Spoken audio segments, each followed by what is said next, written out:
नमस्कार साथियों। चूंकि पंकज ने अभी कुछ देर पहले लाइव किया था, आपने देखा होगा हमारे चैनल से।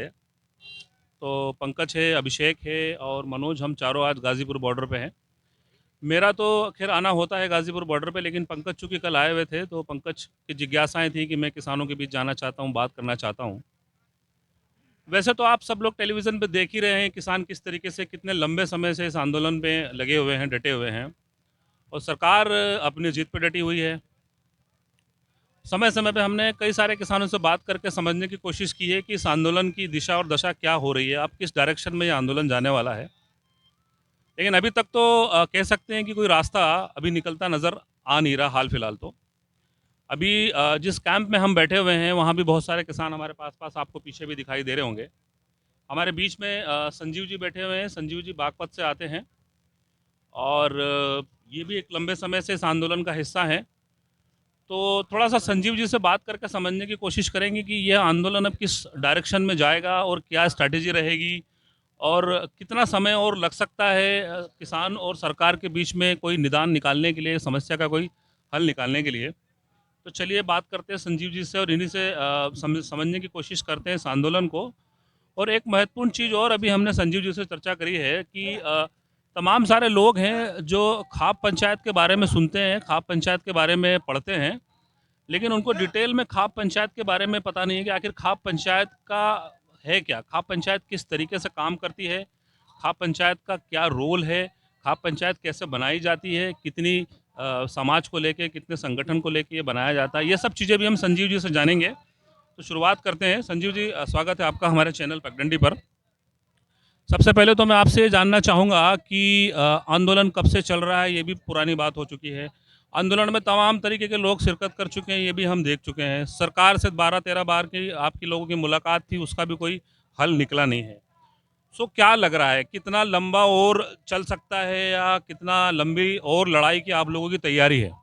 मैं तो सबसे पहले तो आपके चैनल के जितने भी दर्शक हैं मैं नमस्ते करता हूँ। इस आंदोलन की जो बात है, ये आंदोलन बहुत लंबा समय हो लिया, लगभग 85-86 दिन से हो लिया है। अब तो दिन भी भूल गए हम। अब तो जब मंच पे जाना बोलना पड़ता है तो पूछना पड़ता है बराबर बराबर से, भाई कितने दिन हो लिए। ये लड़ाई आंदोलन दिनों से और महीनों से नहीं लड़ी जाएगी। ये लड़ाई जो है किसान के मान सम्मान से जुड़ी है। और सरकार जो सोचती है कि किसान वापस चला जाएगा, दुखी होकर चले जाएगा, पहले कहा कि सर्दी में चला जाएगा, अब कहेगी गर्मी में चला जाएगा, फिर कहेगी बरसात में चला जाएगा। सबसे बड़ी बात है, ना तो किसान सर्दी में गया, ना किसान बरसात में गर्मी में जाएगा, ना बरसात में जाएगा। और बार बार आरोप लगाया जाता है कि फंडिंग विदेश से आती है। देखो आप, जो जी दुख जी। की बात है, आप अगर हमारी फंडिंग की सिस्टम अगर देखोगे आप, ये जो जिस डेरे में आप बैठे हो, ये देश खाप का डेरा है। और पश्चिम उत्तर प्रदेश में दो बड़ी खापें हैं, एक देश खाप है, एक बारियान खाप है। बारियान खाप के चौधरी नरेश जी है और देश खाप के चौधरी सुरेंद्र सिंह जी है। और मैं देश खाप से आया हूँ, और देश खाप के चौधरी जो वर्तमान में चौधरी है, चौधरी सुरेंद्र सिंह का बेटा हूँ। और एक और बात बता दूँ आपके चैनल को, जो बारियान खाप के चौधरी है, चौधरी नरेश जी, मैं उनका भांजा हूँ। जी अगर इस आंदोलन की बात करें, खाप चौधरी, आपने खाप के बारे में पूछा, खाप के बारे में बाद में बता दूंगा क्योंकि ये बड़ी चर्चा हो जी। जाएगी। ये आंदोलन सरकार के खिलाफ है, सरकार के हठधर्मी के खिलाफ है। उस हठधर्मी के खिलाफ है। पिछले 6 सालों में जो जो जो इनकी जो थी कार्यप्रणाली, हर चीज को बेच रहे थे, रेलवे हो या प्राइवेटीकरण करे थे। पहले छेड़ा गया कि किसान को बाद में छेड़ा गया, पहले पढ़े लिखे लोग छेड़े गए, नौकरी पेशा लोग छेड़े गए। जब वहाँ पे बिकते चले गया, कोई बोलने वाला नहीं पाया। और आपको भी एक बात बताना चाहूँ, सबसे बड़ा जो स्तंभ माना जाता है, मीडिया का स्तंभ माना जाता है, इस मीडिया बिकी है। लेखक और मीडिया को विपक्ष की भूमिका निभानी चाहिए, जो नहीं निभा पाया। और जो हमारे विपक्षी दल है, नहीं, मैं यहाँ पे रोकना चाहूँगा। मीडिया की जो आपने बात करी उसमें मैं आपको एक बात बताना चाहूँगा। जो स्वतंत्र मीडिया है, जैसे हम लोग काम करते हैं या और भी कुछ सोशल मीडिया पे जो एक्टिव जर्नलिस्ट हैं, उन लोगों ने तो बराबर किसानों की बात दिखाई है। किसानों से जो बात की है वो वैसे की वैसे ही दिखाई है जैसे किसानों ने बोला है। हाँ, लेकिन आपकी बात से मैं काफ़ी हद तक सहमत हूँ कि जो मेन स्ट्रीम मीडिया है, जो मुख्य धारा का मीडिया है वो कहीं ना कहीं किसानों की बात सही तरीके से नहीं दिखा रहा है, बल्कि वो सरकार की ही ताल में ताल मिलाता हुआ नजर आया है। इससे मैं सहमत हूँ आपकी बात से। अब आप जारी कीजिए। मैं आपने मेरी बात भी अधूरी जोड़ दी। जो आपका मीडिया है, छोटा मीडिया है, सोशल मीडिया है, उसने इस आंदोलन को अगर बचा के रखा है, उसका एक बड़ा भाग आपका हिस्सा है इस आंदोलन को बचाने के लिए। परंतु जो हमारी नेशनल मीडिया है, जो टीवी पर आती है, इन्होंने बिल्कुल कोई अपना एक स्टैंडर्ड होता है मीडिया का, जो स्टैंडर्ड बिल्कुल ख़त्म किया है। चलो जो भी इन्होंने किया है, इस टाइम जो विपक्ष काम करना था, मीडिया को ये नहीं किया। जो विपक्षी दल था, इन्होंने भी वो काम नहीं किया जो करना था। क्योंकि आज ये हमारे बीच में आके किसानों को बता रहे हैं मीटिंग करके कि हम ये करेंगे। भैया जब ये नियम बन रहे थे, ये लोकसभा में पास हो लग रहे थे, उस समय तुम कहाँ थे? एक तो ये सोचते हैं कि मूलक है किसान, सब कुछ समझता है, सरकार की नीतियाँ भी समझता है और विपक्ष की नीतियाँ भी समझता है। ये आंदोलन लंबा चलेगा और किसान पूर्ण रूप से इसके लिए मानसिक रूप से तैयार है। ये आंदोलन तो ऐसा है कि 10 दिन चलेगा, 15 दिन चलेगा, किसान के दिमाग में ऐसी कोई बात नहीं है कि 10 दिन में काम हो जाएगा। ये किसान आंदोलन तो लगभग 1 साल की तैयारी करके किसान आया है। और उस समय का हम बागपत जिले से हमारी खाप आती है, तो हमारी सबसे बड़ी बात है जो दूसरी खाप है, हमारे कम गाँव के खाप है, इनसे भी हमारा कंटिन्यू संपर्क है। हमने अब क्या कर दिया है इस आंदोलन को लंबा चलाने के लिए, पहले तो आदमी गांव में से 50 टोली, 200 टोली, 500 टोली एक दिन आ गई और वापस चली गई। अब 500 टोली, 1000 टोली नहीं आएगी। हर गांव से हमारे 10 आदमी आएंगे। लगभग हमारे जिले से 1000 आदमी कंटिन्यू आते हैं और 2 दिन रहेंगे। और दो दिन के बाद में 1000 आदमी हो जाएंगे और पहले वाले चले जाएंगे। एक तो हमारी लंबे आंदोलन चलने की नीति है। जिस समय काम होगा हमारा, खेती अब हमारी जो फसलें पक गई है गेहूँ की, अब ये कटेगी और इधर गन्ने की बुआई शुरू होगी। उसके लिए गांव के जो बुजुर्ग लोग हैं हमारे, जो अब तक इस आंदोलन में हमने आए, तो हमने भेज दिए कभी सर्दी लग जा, बीमार हो जाए।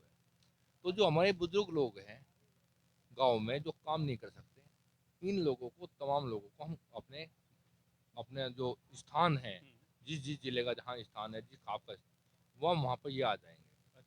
तो ये मतलब आपने ऐसी व्यवस्था करी है कि जो बुजुर्ग लोग हैं उन लोगों को लोकली आपके ज़िले में या समझिए ब्लॉक में वहीं पे बैठने की और आंदोलन करने की नहीं व्यवस्था नहीं है? नहीं नहीं, अच्छा।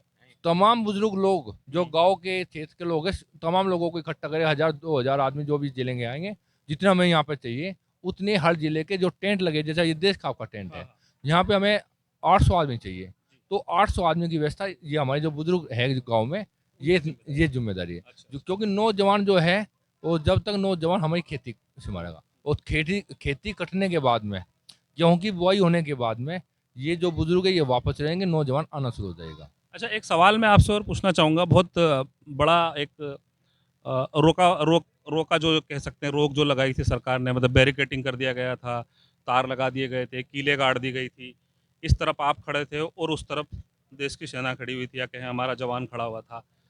तमाम सारे जवान जो उस तरफ आपके आपके सामने खड़े हुए थे बंदूक लेके, और गोला बारूद जो उन्होंने को दिया गया था कि आप लोगों के ऊपर डालना है, आपको रोकना है उसके लिए, उसमें तमाम भाई ऐसे थे जो आपके गांव से, आपके आपके ज़िले से, आपके इलाके से ही आते थे।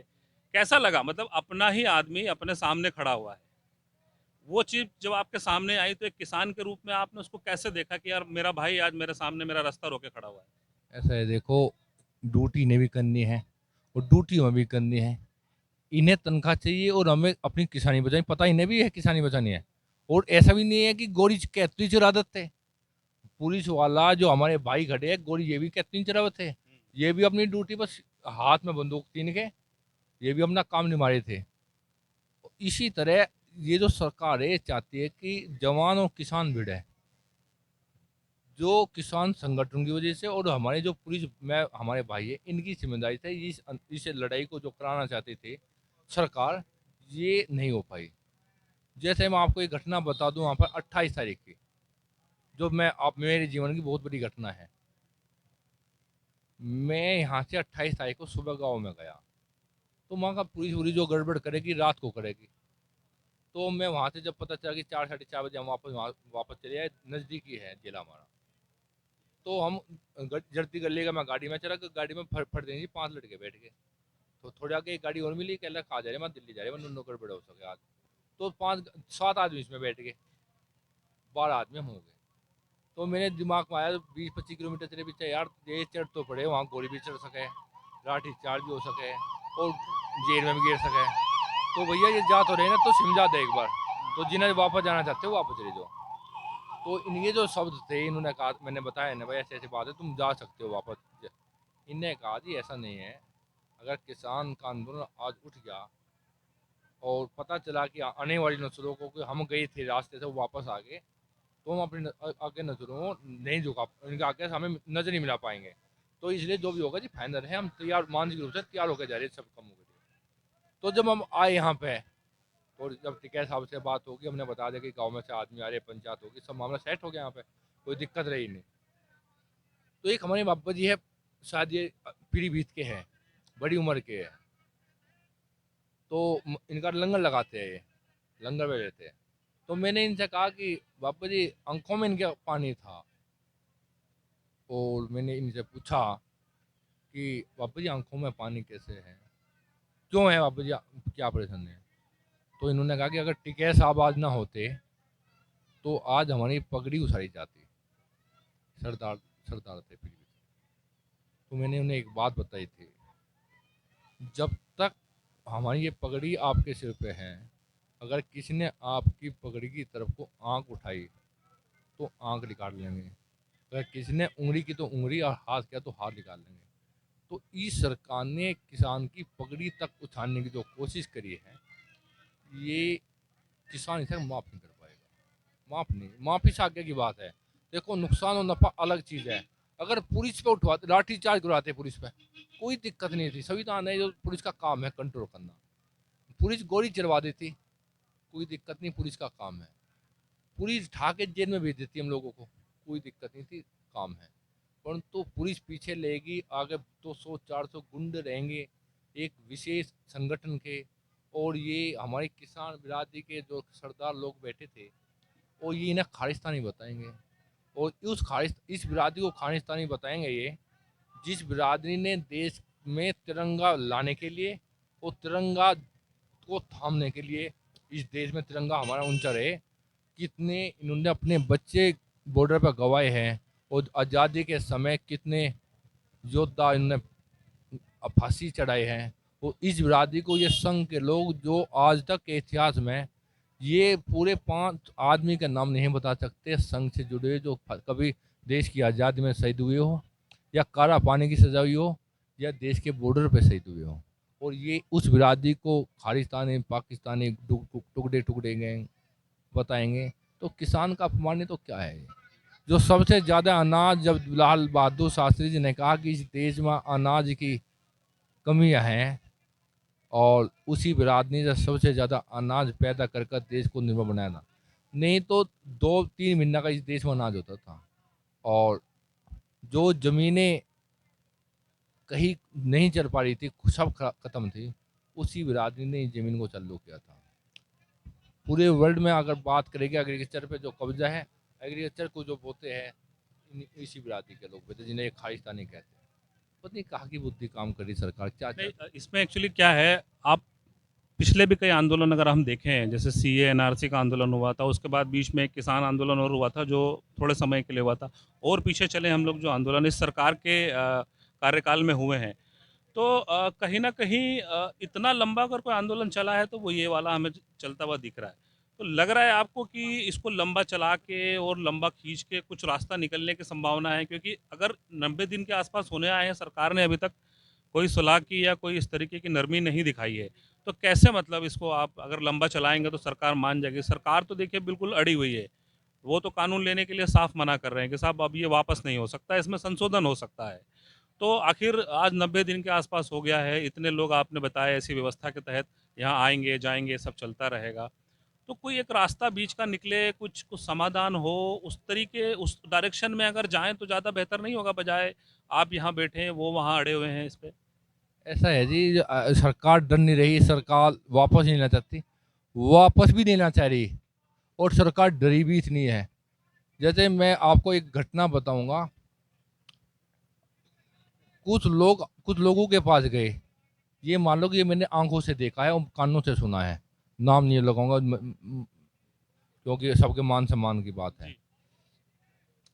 इन्होंने कहा कि आप जाइए सरकार से बात कीजिए और किसानों से बात कीजिए, जो आप कह दोगे यही बात मान लेंगे, परंतु किसान संगठनों की बात नहीं मानेंगे। ये मान लो कि ये कानों से, मेरे कानों से सुनी है और आंखों से देखी है। मतलब किसान जो कहेगा या किसान की जो बात है वो हम नहीं मानेंगे, किसी और की बात मानने को तैयार हैं। यही मेरा ये इसको किस तरीके से देखते हैं? मतलब किसान से ऐसी कौन सी लड़ाई है भाई? किसान तो इस देश का, या क्या कहें, मतलब देसी किसान है ये तो। देसी किसान है ना, सरकार इस पर अडर मोड है। और हम इन लोगों ने कहा हमारे पंच भी वही है और हमारे मंच भी यही है, और जो लाखों किसान जो बैठे हैं ये हमारे अन्नदाता भी वही हैं, और बात तो तुम्हें उन्हीं की माननी पड़ेगी, हम बीच में नहीं आएंगे। अच्छा, एक चीज़ और मैं आपसे जानना चाहूँगा। अभी हम टेलीविज़न पे और मीडिया में देख रहे हैं कि जो खाप पंचायतों का आयोजन हो रहा है, उसमें हज़ारों लाखों की संख्या में लोग आ रहे हैं। तो थोड़ा-सा खाप पंचायत के बारे में बताइए। बहुत लोग हैं जो खाप पंचायत के बारे में कहें कम जानते हैं या नहीं जानते हैं। खाप पंचायत से उनका तात्पर्य जो पंचायतें होती हैं गाँवों में और उस तरीके की, वो उससे समझते हैं। तो थोड़ा डिटेल में ज़रा इस बारे में बताइए हमें कि ये क्या है और किस तरीके से काम करती हैं पंचायतें? खाप पंचायतों का अधिकतर जो स्थापना हुई लगभग 1000 साल पुरानी हुई। ये इतिहासकार में दो भेद है। कुछ इतिहासकार कहते हैं कि ये जो खाप पंचायत की व्यवस्था को लेकर आए ये राजा हर्षवर्धन जी लेकर आए, और कुछ इतिहासकार कहते हैं ये राजा संस्पार जी लेकर आए। परंतु इन्हें बात को छोड़ते हैं, परंतु आगे की जो बात होती है सब दोनों की, दोनों इतिहासकार एक ही बात कहते हैं। जिस समय जो खाप पंचायत जो थे, ये जैसे राजा जो थे, राजा के 4 बेटे थे। एक राजा के बेटे को तो राज मिल गया, जो इसके 3 भाई है इन्होंने खाप पंचायत की व्यवस्था की। जो राजकुमार एक तो राजा हो गया, जी। जो इसके जो भाई हुए 3, इन्होंने खाप पंचायतों की व्यवस्था करी। अधिकतर निकास हमारा हरियाणा से है, दिल्ली से है, और दिल्ली के बाद हरियाणा से आए हम। जैसे जितने भी लोगों से मेरी बात हुई है, कहाँ से है, कह रहे जी हरियाणा में पुराना गाँव है। जैसे हमारा गाँव है सिमचाना गाँव है हरियाणा में, हमारा एक भी घर नहीं है वहाँ गोत का, परंतु सबको पता है कि हम तोमर सिमचाने से आए हैं। तो उसी तरह एक स्थापना करी, एक समाज, नए समाज की स्थापना करी लोकतांत्रिक तरीके से। जैसे हम अपने खाप, जो हमारी व्यवस्था है खाप की, यही व्यवस्था पूरे हिंदुस्तान के खापों की है। जैसे मैं अपनी खाप पे अपने इस्तीफा दूंगी क्योंकि मुझे जानकारी ज़्यादा है। हमारे 84 गाँव है। थोड़ा सा मतलब ये पश्चिमी उत्तर प्रदेश वाला एरिया या पूरा यूपी या नहीं हरियाणा? नहीं जी नहीं, 84 गाँव ये है, जहाँ 54 गाँव तो हमारे बागपत जिले में है। जी। जिला मुजफ्फरनगर में है, शामली में है, अलीगढ़ में है, मुरादाबाद में है, हरियाणा में है। उस समय 84 गाँव थे जिस समय इसकी स्थापना हुई। आज ये बढ़ गए 137 गाँव है, परंतु 84 बोलेगी जिस समय स्थापना हुई। जो गांव बड़े हैं इनका हमें तो पता है, ये हमारे गांव वहाँ पे है, इतने नई जमीन तोड़ी गई है, गांव बच गए, परंतु गांव 84 बोलेगी हमारी खाप। तो स्थापना देखे कितना सामाजिक ताना बाना बुना गया। जैसे हमारे यहाँ 36 बिरादरी कही जा, जैसे हमारे पिताजी जट्टों के चौधरी हैं, उसी तरह ब्राह्मणों के भी चौधरी 84 है हमारे घर के बराबर में। वाल्मीकि समाज के भी चौधरी हमारे घर के बराबर में है। झिमरू के भी चौधरी, हरिजनों की चौधरी है। जितनी भी बिरादरी है 36 की 36 बिरादरी के 14 बड़ोत में 84 गाँव के। जैसे फिर हमारे थम्बे हो गए। जैसे हमारे कभी जब गांव बसा, खाप की स्थापना हुई, तो जो खाप के जो चौधरी थे बड़े, तो इनके जो भाई हुए, इनके अलग अलग है, इनके फिर वृद्धि जो हुई। जैसे बावली में है, बावली एक हमारा थम्बा है हमारी खाप का, 16 सबसे बड़ा थम्बा है 16 गाँव का। उनके यहाँ 16 गाँव की जो चौधर है, 36 बिरादरी की चौधर वहाँ है थम्बों में। तो जब जब हमें आवश्यकता पड़ी, अगर ये मुगलों से लड़ने की आवश्यकता पड़ी, मुगल लुटेरे आए, तो खापों ने हमेशा बढ़ चढ़ का हिस्सा लिया। और अगर मुगल डरे पूरे हिंदुस्तान में खापों से लड़े हैं। खापों के बारे में कहा जाता था अगर खापों ने कोई फैसला कर दिया तो मुगलों ने कोई फैसला पलटा नहीं। इन्होंने कहा कि जो पंचायत ने फैसला कर दिया हमेशा है। अगर जजिया कर जी हिंदुस्तान में लगा और कश्मीर से कर वसूलना शुरू किया और दिल्ली तक कर वसूलते चले आए। अगर जजिया कर का विरोध अगर हुआ तो वहाँ पर हुआ जहाँ पर खाप पंचायतें थी, या इसमें हरियाणा हो, पश्चिमी यूपी हो, या राजस्थान हो, या पंजाब हो, तो वहाँ पे जहाँ खाप की व्यवस्था हो। उसके बाद में अंग्रेज आए। अगर अंग्रेजों की अगर बात करो आप, 1857 में पूरे हिंदुस्तान में जितने शहीदत हुई है और शहादत भी ये हुई है जिन्हें कोई लालच नहीं था, ना तो खाप पंचायतों को अपना राज बचाना था, ना इनका राज छीना गया था, मात्र इस लड़ाई के लिए कि हमारा देश आजाद हो, लुटे जाए है। तो लगभग कोई खाप ऐसी नहीं थी जो 1857 में विद्रोह ना क्या हो। जिस खाप से मैं आता हूँ उस खाप के चौधरी को फांसी पर लटका दिया गया था। और हमारी खाप का कोई पेड़, हमारी दिल्ली सानपुर जो रोड है, गुजरू की जो खाप पंचायत है हमारे बराबर में, मुसलमानों की जो खाप पंचायत है, कोई गांव ऐसा नहीं चाहता गुजरू का, मुसलमानों का और हम खापों के जितने गांव पड़ते चले, दिल्ली से लेकर शामपुर तक जिस पेड़ पर राशि न टंगी हो। और ऐसे पेड़ तो बहुत थे जिन पर लगभग 50-50 आदमी को एक का समय में फांसी दी गई। ऐसे तो इतिहास के पेड़ है, ये काट दिए गए, इसके बाद में नया पेड़ लगे कि बड़े बड़े पेड़ हो रहे, उन्हें यही इसी आधार को मानते कि इन पर फांसी लगे, परंतु इनसे पहले काट लिए गए थे, दोबारा पेड़ लगाए थे किसानों ने। तो ये स्थिति अंग्रेजों से लड़ी हो। फिर 1942 में असहयोग आंदोलन की बात है तो सबसे ज्यादा असहयोग आंदोलन भी खाप पंचायत में हुआ। और जब जब किसान की पे आफत आई है 1986 में, जब किसान यूनियन की स्थापना हुई है बिजली बिल दर को लेके, तो उस समय इतना बड़ा किसान का आंदोलन जो हुआ था शुरुआत में 87 का, तो ये आंदोलन खाप पंचायतों का आंदोलन था मात्र। उसके बाद में विस्तार किया आंदोलन का। तो उस बार बार जब जब खापे उठी है, जब भी अत्याचार हुआ है किसान पर हुआ हो, या आक्रमणकारी आए हो बाढ़ से, या अंग्रेज आए हो, हमेशा खाप पंचायतों ने ये किया।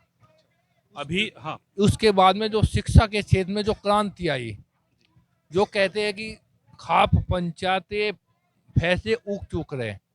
एक तो यहाँ बता दूं, खाप पंचायत के बारे में जानकारी के बगैर ही कुछ ही कह दे, 5 आदमी इकट्ठे हुए खाप पंचायत नहीं होती। आज के समय में खाप पंचायत अगर आज भी करी जा, आज फोन भी है, इलेक्ट्रॉनिक मीडिया भी है, सोशल मीडिया भी है, जब भी खाप पंचायत करने के लिए कम से कम 10 दिन चाहिए। अगर सरोखा पंचायत करनी पड़ लगे आज के समय में, सब कुछ होने के बाद में, अच्छी गाड़ियां हमारे पास है, सोशल मीडिया है, फोन है, 2 साल लगेंगे। पूरे भारत की अगर हम खाप के चौधरी हैं तो खाप के चौधरी का लेटर आएगा, जिस खाप पहले तो 2 लेटर, एक लेटर तो ये आएगा, सब खाए खापों के चौधरी बैठेंगे, वही सरोखा पंचायत करने का वक्त आ गया, समाज में कुर्ती फैलेगी। तो जब पंचायत होगी, इस पंचायत में सबसे पहले चौधरी को बुलाया जाएगा, इस पे तारीख टिक की जाएगी। उस तारीख के बाद में फिर अपने खापों में घुमा जाएगा, लगभग 1-1.5 साल लगता है। और मीडिया वाले 1-10 आदमी को इकट्ठा करते हैं, कहते हैं खाप पंचायत ने फैसला ले लिया, जींस नहीं पहननी, लड़की को कॉलेज नहीं भेजना। अगर खाप पंचायतों के अगर कॉलेजों की बात अगर करोगे आप, 1901 से 1915 के बीच में जितने कॉलेज पश्चिम उत्तर प्रदेश में, हरियाणा में, राजस्थान में बने, बाद में ये एडिट हो गई अलग बात है, तमाम खाप पंचायतों ने बनाए चंदे पे, समाज ने बनाए चंदे से। एजुकेशन में आज भी हमारा जिला और रोहतक जिला उत्तर प्रदेश, अगर हरियाणा में रोहतक जिला और उत्तर प्रदेश में हमारा जिला एजुकेशन के हिसाब से लड़कियों में सबसे ज़्यादा है। क्योंकि 1901 में रोहतक में कन्या इंटर कॉलेज बना दिया था। 1901 में, 1903 में इंटर कॉलेज हमने बनाया था बड़ौत में, हमारे खाप पंचायतों ने। और जब खाप पंचायतों में बड़ौत में इंटर कॉलेज बनाया तो हमारी जो समता बिरादरी थी जैन जैन इन्होंने जाट कॉलेज की बराबर का जैन कॉलेज बनाया। आप देखो, आप बच्चे इसमें जाटू के पढ़ने थे, होड़ के पढ़ने थे, जैन तो थोड़ी है ना। परंतु कॉलेज बनाया जैन में गैर गैर भाई हम कम कहीं में ये जाट कॉलेज बना। कमेटी जो बनी है इसमें आपस में जो झगड़ा हुआ तो इन्होंने जाट कॉलेज को नुकसान नहीं पहुंचाया। कमेटी ने इन्होंने अलग अलग कॉलेज बनाए, जैसे विराट कॉलेज बना, अंछाड़ कॉलेज बना हमारा। इसी तरह सारे खापों में स्कूल बने। सबसे ज्यादा एजुकेशन पर अगर ध्यान दिया किसी ने तो ये खाप चौधरी ने खापों ने दिया है। उसके बाद में एक बहुत बड़ी समस्या है यहाँ पे भ्रूण हत्या की। लड़कियों को इससे पहले 1956 में दहेज प्रथा बहुत ज्यादा फैल गई हमारे समाज में। 1956 में एक पंचायत होती है सोरम में, उसमें दहेज के खिलाफ की अगर कोई बात आओगी तो अगर दहेज के खिलाफ कोई आंदोलन होगा और 1956 का सोरम पंचायत का यो नहीं होगा इसमें नाम, तो ये मान लो कि ये किताब अधूरी है। और अब तक भी इसका प्रभाव है कि इस भाई को कम बारात ले जानी हो और किसी अपने यहाँ कम बराती हो और इसे कहे तो दावत अच्छी कर, तो ये भी कह देगा, आज भी कह देगा हमारे यहाँ कि मैं आज भी सोरम में जो पंचायत हुई थी 1956 में, मैं उसे मानते हुए इसे ही मैं मानता था। उसके बाद में 1956 में 2003 में हमारे देश का आपने पंचायत करी, सरोका पंचायत, उस समय भी यही नियम बनाए गए। उसके बाद में 2006 में फिर सोरम में पंचायत हुई, इसमें भी ये मानने गए। और कोरित में जो झगड़े चल रहे थे आपस में कमेटियों के, झगड़े समाप्त करवाए गए। ये आंदोलन, ये जो खाप पंचायत है इस टाइप की है। और जितने भी झगड़े होते हैं आप बात करोगे जहाँ खाप पंचायतें नहीं है, आप इनके वहाँ के झगड़े का अनुपात लगा लो, और जहाँ खाप पंचायतें हैं वहाँ के मुकदमों का अनुपात लगा लो। जहाँ खाप पंचायतें मुकदमे हैं वहाँ सबसे कम मुकदमे लिखे पाएंगे, क्योंकि आज भी अगर मुकदमे लिख दिए गए, फैसले सबसे ज़्यादा खाप पंचायत में होते हैं। और आज तक मैं तो खाप पंचायत में फैसले होते हैं और इसमें किसान आज भी बचा हुआ है और कोर्ट में सबसे कम मुकदमा हमारे आज भी है। तो ये खाप पंचायतों का फैसला है। और लड़की को भी पढ़ाना काम है। और भ्रूण हत्या, मैं बताऊँ आपको, भ्रूण हत्या जो हुई तो भ्रूण हत्या की बीमारी हो गई थी, लड़की का अनुपात कम हो गया था। सबसे पहली बार खाप पंचायतों ने निर्णय लिया कि भ्रूण की हत्या नहीं होगी, पेट में लड़कियों की हत्या नहीं की जाएगी। सबसे पहला निर्णय था, आप नेट पर उठा के सर्च कर लो कि सोरम के 2005 में एक पंचायत हुई थी, इसमें निर्णय लिया गया था। उसके बाद में भ्रूण पे पाबंदी लगी थी। तो इसमें तो खाप पंचायत क्या है कि 4 आदमी खड़े होंगे और 4 लड़के आदमी खड़े होकर कह देंगे कि ना मैं जींस नहीं पहननी, लड़की कॉलेज में जानी। परंतु ये नहीं पता कि भाई पंचायत है क्या। आदमी ने उठा के ब्रेक ही नहीं चला दी। बड़ौत में हुई खा पंचायत, वह अंछाड़ जा रहे फोन के जी खा पंचायत हुआ, हमें तो पता नहीं भाई। तो पहले आप किसी टॉपिक पे ब्रेकिंग न्यूज चलाने से पहले आप इसके अंदर जाइए। तो ये खाप पंचायतें हैं। अभी अभी जैसे हम खाप पंचायतों में जो भीड़ देख रहे हैं, तमाम मतलब हजारों लाखों की संख्या में लोग, खासतौर पे युवा भी उसमें देखा, महिलाएं भी देखे, बुजुर्ग भी देखे, तो वहाँ क्या मतलब अभी क्या उस खाप पंचायतों के थ्रू क्या एक संदेश दिया जा रहा है, किस तरीके का वो आयोजन करके क्या बताया जा रहा है उनमें? हमारे यहाँ जो खाप पंचायत है इनमें कंपटीशन होता है। ये जब कॉलेज बनाने की बात हुई तो जब कॉलेज में भी बने एक तरफा, जब कॉलेज हमने खाम ने 10 कॉलेज बनाए तो दूसरे खाम ने 12 बनाए, तीसरे ने 14 बनाए। तो इस समय कंपटीशन हुआ। जैसे आज आंदोलन के प्रति किसान जो गांव में बैठा है, जो यहाँ नहीं आ पा रहा है, जो इतना ही सक्रिय है जितना मैं बैठा हूँ, जितने जो भाई बैठे इतने ही सक्रिय है जितने मैं हूँ, ये किसान भी। जैसे गांव में पंचायत कर दिया, हमने पंचायत कर दिया, अपने खाब ने पंचायत कर दी कि भाई पंचायत है, इसमें राकेश टिकैत या पुराना नेता होगा। और हमारे से पहले हरियाणा में पंचायत हो ली, तो ये कंपटीशन है कि हरियाणा से कम ना रह जा। हमारी जो पंचायत है हमारी खाप की, ये हरियाणा की जो खाप पंचायत में पंचायत हुई हरियाणा में, यह हमारी पंचायत इस तक फिक्की ना रह जा। तो इसलिए आज का काम छोड़ दो, आज का काम छोड़ दो, आज तो भाई इनका ठड़ी पंचायत करने है। और सबसे बड़ी बात है, इस जो ये जो नियम है, कार्य कानून है, इससे किसान ये दिख रहा कि मारा जाएगा। तो किसान अपनी जमीन अपनी फसल अपनी नस्ल को बचाने के लिए घर से निकल रहा। और पंचायत तो रोज पंचायत तो जी नहीं होगी पंचायत तो, और सरकार जाती रहेगी जी। देखो सत्य है, इतना विरोध कर लिया सरकार ने, इस किसान ने तो वोट दी थी जी। एक सवाल मैं रोक रहा हूँ आपको। एक सवाल पहले भी मैंने कई किसानों से सवाल पूछा था। उत्तर प्रदेश से बीजेपी को बहुत तगड़ा वोट मिला था, आप लोगों ने, सबने, भाई ने, पूरे देश ने, लगभग पूरे देश से ही मिला था। अब ये कानून जो सरकार लेकर आई है, इसका भरपूर विरोध पूरे देश में हो रहा है। खुदा ना खास्ता या मान ले थोड़ी देर के लिए कि सरकार आपकी बातें मान लेती है, कानून वापस ले लेती है, तो क्या फिर से इस सरकार को चुनेंगे आप लोग? अगर वापस ना कानून ले लिया जी, बात तो यह है जी, नू कह रहा गांठ लग गई, गांठ लगी में बात नहीं आती। गांठ लग जानी जैसे धागे में, तो बात नहीं बनती। तो कहने में सुधार तो हो सके सरकार में, पर आप जो सोचा पहली वाली बात है जो कि नहीं आवे जी, यह बात नहीं आवे। मतलब पहले वाली बात नहीं रहेगी, बात बनेगी लेकिन उतनी नहीं बनेगी। नहीं बनेगी तो, पर यह नहीं आवे जी। पहले तो क्या नाम है, सारा युवा पागल था, हम भी पागल थे, जितने बैठे हमने भाजपा की वोट नहीं दे रखी जी। मतलब बात बिगड़ गई है अब, है? अब बात बिगड़ गई, मतलब बात बिगड़ गई है अब। हाँ, गांठ लग गई जी बात में, बाद में पर आ गया। हाँ, बाद में पर आ गया।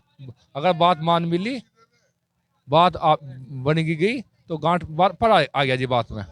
लग रहा है आपको समाधान निकट है या टाइम लगेगा? ना समाधान निकट नहीं है, अभी लंबा है। लगे रहेंगे ऐसे ही लड़ते रहेंगे?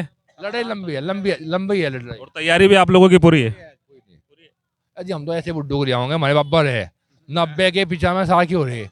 ये नू गया कहना बेटे एक बार हमें ले जाओ, तो मैं शहीद करवा दो, हमारी आत्मा शुद्ध हो जाओगी। मैं रही भी कर लिया होंगे जना गर्मी से, मैं इनका तो लिमिट जाऊंगा जी गर्मी में, ये भाई यही लिमिटा लगे, यही फूक लेंगे सब कुछ। नहीं, वैसे सरकार पर दबाव है, हो सकता है बहुत जल्दी रिजल्ट भी आ जाए। दबाव तो है, क्यों नहीं है जी, दबाव तो मान लो घर के मुखिया हो, अगर 4 आदमी इसमें रूझ जा, यही भारी हो जाए तो बहुत देश का मामला।